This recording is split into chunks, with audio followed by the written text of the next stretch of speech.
channel Lead Your Life. Myself Dr. Monica Gupta and I am third generation homeopath of my family and working as medical officer under Bihar government.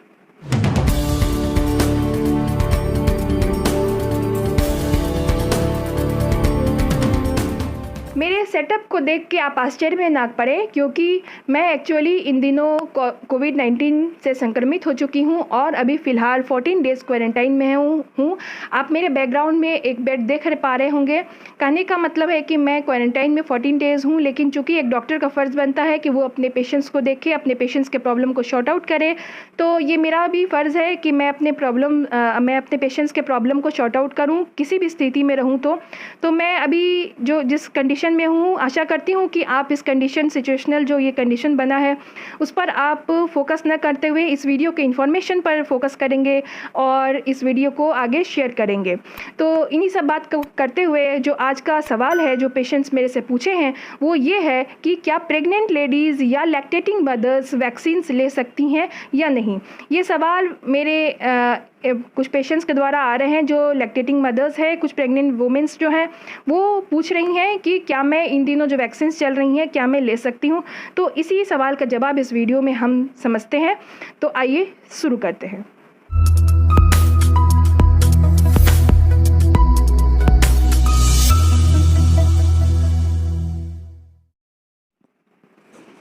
अगर आपने first dose ले लिया है और तब आपको पता चला है कि आप प्रेग्नेंट हैं तो आपको एबॉर्शन कराने की कोई ज़रूरत नहीं है। कल मेरे से एक पेशेंट थी, वो पूछ रही थी कि मैंने फ़र्स्ट डोज़ ले लिया है, बाद में मुझे ये 1 मंथ के बाद पता चला कि मेरी प्रेगनेंसी है, तो मैं क्या करूं, क्या मैं एबॉर्ट करा दूं। तो ऐसी कोई ज़रूरत नहीं है आपको एबॉर्शन कराने की, क्योंकि अभी तक ऐसा कुछ भी नहीं डाटा कलेक्शन हुआ है कि ये जो वैक्सीन है वो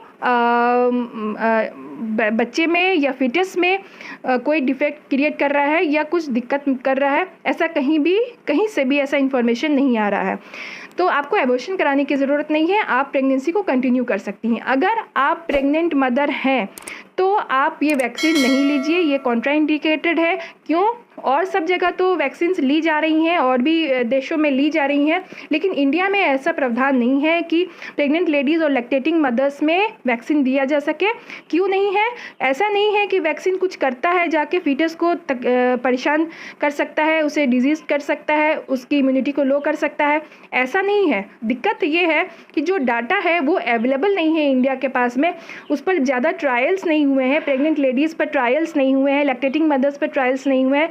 तो हमारे पास डाटा की कमी है, जिसके वजह से जो भारत सरकार है वो रिस्क नहीं लेना चाहती है। वो सारे पर्सनली सबके ऊपर छोड़ दिया है सरकार ने कि आप अपने इच्छा के अनुसार आप लीजिए ना लीजिए, ये आपकी मर्ज़ी है।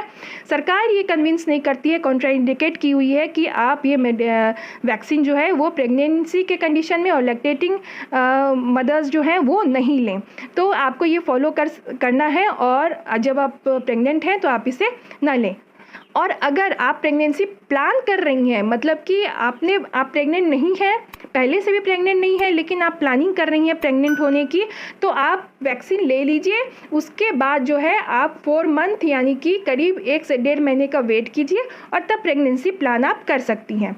तो ये 3 कंडीशंस हैं, यानी कि अगर आप पहले से प्रेग्नेंट हों तो आपको क्या करना है वो मैंने बता दिया, एबॉर्शन नहीं कराना है।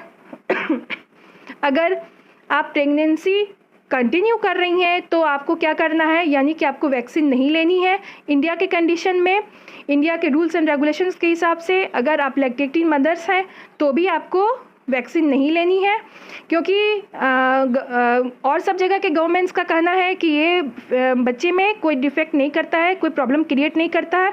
लेकिन मैंने देखा है, मेरे पास एक पेशेंट आई थी कुछ दिनों पहले जो लैक्टेटिंग मदर थी और उसने वैक्सीन ले लिया था और उसके बाद जैसे ही उसने दूध पिलाया अपने बच्चे को तो उसे खुद तो कोई प्रॉब्लम नहीं हुआ। वैक्सीन लेने के बाद हल्का सा फीवरिश फीलिंग आया, नाक से कोराइजा पानी हल्का सा आया, जो चूँकि वो साइनस की पेशेंट थी मेरी, तो वो उसके कारण भी हो सकता है जो एग्जैगरेट कर गया हो सिम्टम्स। लेकिन बच्चे में जो बच्चा उसका 6 मंथ का था, वो उस बच्चे में हाई फीवर आ गया और दूध पिलाने के बाद ही, और ये फीवर बहुत हाई ग्रेड था, जिसके वजह से मैंने उसको एलोपैथ फिजिशियन के पास, पेडिट्रिशियन के पास रिफ़र किया उस पेशेंट को, क्योंकि वो फीवर बहुत ज़्यादा हाई ग्रेड था और स्पंजिंग से भी और पैरासीटामोल के सिरप से भी उसका नहीं जा रहा था, और मैंने भी जो मेडिसिन दी थी उससे भी उसका फीवर डाउन नहीं हो रहा था उस बच्चे का। तो मैंने उसे रिफ़र किया पीडियाट्रिशियन के पास में।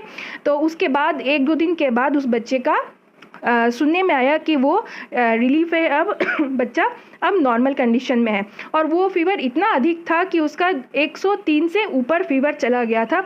तो मैं यही कहना चाहती हूँ कि आप रिस्क ना लें, वो बच्चा बच गया ईश्वर की दया से, लेकिन आप रिस्क न लें। आप अगर लैक्टेटिंग मदर हैं तो आप अपने बच्चे को दूध पिला रही हैं तो आप वैक्सीन ना लें। अगर प्रेगनेंसी प्लान कर रही हैं, जो लास्ट ऑप्शन है आपका, प्रेगनेंसी अगर प्लान कर रही हैं तो 1 से 1.5 महीना 2 महीना आप वेट कर लीजिए, उसके बाद आप प्रेगनेंसी प्लान कीजिए, यानी वैक्सीन ले लीजिए, 1.5 महीना वेट कीजिए, उसके बाद प्रेगनेंसी को प्लान कीजिए। इन्हीं सब बातों को करते हुए आशा है, अगर आपको ये लगता है कि ये वीडियो आगे तक भी और भी लोगों को भेजनी चाहिए ताकि और भी लोग लाभान्वित हो सके, ये जानकारी मिल सके उन्हें, क्योंकि ये बहुत इन्फॉर्मेटिव वीडियो है, जागरूक करने वाला वीडियो है, अवेयरनेस वीडियो है। तो अगर आपको लगता है कि ये अवेयरनेस प्रोग्राम ज़रूरी है और भी लोगों तक पहुंचनी चाहिए, तो इस वीडियो को शेयर ज़रूर कीजिए। और अगर आपको इसी तरह के इन्फॉर्मेटिव वीडियोस मिलती रहने के लिए आप क्या कीजिए कि मेरे चैनल को लाइक, शेयर एंड सब्सक्राइब ज़रूर कीजिए। सब्सक्राइब कीजिए ताकि जो भी मैं वीडियो डालूँ वो आप लोगों तक आसानी से पहुँच सके। इन्हीं सब बातों को करते हुए ये वीडियो मैं समाप्त करती हूँ। Thank you for watching. जय हिंद।